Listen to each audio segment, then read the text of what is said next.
मला काय धाड भरली थिरडीला. चांगली खाऊन पिऊन मस्त आहे मी. आता मेल्या माझं एकटीच जेवण बनवायचं असतं ना मला. तुझे नखरे नसतात. हेच पाहिजे मला, तेच पाहिजे मला. आरामात चालेल. आता ह्या महिन्यात वजन चेक केलं ना, 3 किलो वाढले. आता ह्या वयाचं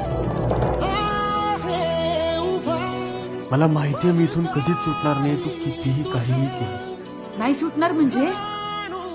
अरे मी एकटी बाई असून अख्ख्या जगाशी लढते. ते वकिलाचं बघते, कामं करते, बाहेरची कामं करते, मरमर मरते. ते कशासाठी? हे ऐकायला सुटणार नाही ना. चला वेळ संपली. काय वेळ झाली हो? आ काय लग्नाला जायचंय का तुम्हाला? आता नाही आलो आम्ही तर वेळ झाली, वेळ झाली. काहीतरी सेन्स बोलतो. आई कसा मी